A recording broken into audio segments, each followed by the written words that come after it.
Top 5 Debunked Historical Medical Treatments. Before we start, I would want you to hit that red subscribe button so that you never miss out on any of our videos. Hey guys, what's up? Welcome back to Insane Worlds. 5. Urotherapy. Urotherapy, also known as urine therapy or auto-urine therapy, is a medical practice that dates back centuries and involves using one's own urine as a form of treatment for various health conditions. The history of urotherapy can be traced to ancient civilizations such as India, China, and Egypt, where urine was considered a potent remedy due to its perceived therapeutic properties. Advocates believed that urine contained healing elements that could aid in treating wounds, skin conditions, and internal ailments. In the early 20th century, urotherapy gained popularity in Western medicine, particularly in Europe and the United States. Proponents claimed that urine's composition included vitamins, hormones, and antibodies that could boost the immune system and facilitate healing. However, as scientific understanding and medical research advanced, the credibility of urotherapy came into question. Modern medical research has thoroughly debunked the claims of urotherapy's efficacy. While urine does contain some waste products, it is not a reliable source of essential nutrients or healing agents. In fact, using urine as a medical treatment can be potentially harmful. It may introduce harmful bacteria or toxins back into the body, leading to infections or other adverse effects. 4. Vibrators. The history of vibrators in medical treatments dates back to the 19th century when they were initially invented as non-sexual devices. During this time, doctors used vibrators to treat various medical conditions, including muscle aches, pain, spinal disease, deafness, and male impotence. However, they were primarily used to treat hysteria in women. Hysteria, a vague diagnosis attributed to women experiencing a range of symptoms, was believed to be caused by a wandering uterus that needed stimulation to induce hysterical paroxysm, or what we now understand as an orgasm. Vibrators were considered a suitable medical tool to achieve this outcome. By the early 20th century, the medical community began questioning the validity and ethics of such treatments. As scientific knowledge advanced, the concept of hysteria as a medical condition was debunked, and the use of vibrators for sexual stimulation in medical settings became controversial due to inappropriate usage. Eventually, the vibrator entered the private sphere, and its sexual uses became more widely acknowledged. This transformation contributed to the development of the adult industry, where vibrators became a popular consumer product for sexual pleasure. 3. Heroin as a cough medicine.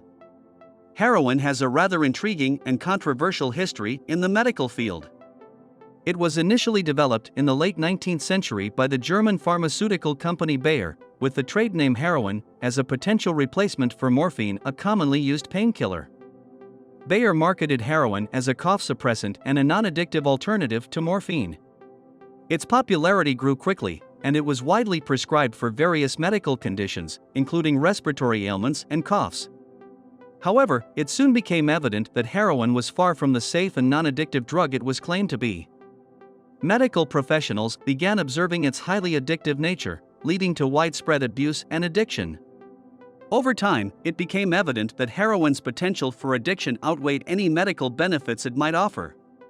Consequently, the medical community and governments worldwide began to debunk its use in medical treatments. By the early 20th century, the dangers of heroin were well recognized, and its production and distribution for medical purposes were heavily restricted. 2. Cutting teeth. Throughout history, cutting teeth has been a prevalent medical treatment used to alleviate the pain and discomfort associated with teething in infants and young children. This practice dates back centuries and was based on the belief that teething caused various illnesses and behavioral issues in children. The procedure involved making incisions or lancing the gums to supposedly facilitate the eruption of teeth and release bad humors that were thought to be causing the child's distress. Often, cutting teeth led to infections and unnecessary pain for the infant or child. However, as medical knowledge advanced, the understanding of teething and its effects on children evolved. By the late 19th and early 20th centuries, medical professionals began questioning the effectiveness and safety of teeth cutting. Research indicated that the symptoms previously attributed to teething were more likely due to other underlying causes, such as normal developmental changes, infections, or other illnesses. Debunking the practice of cutting teeth gained momentum as pediatric medicine progressed.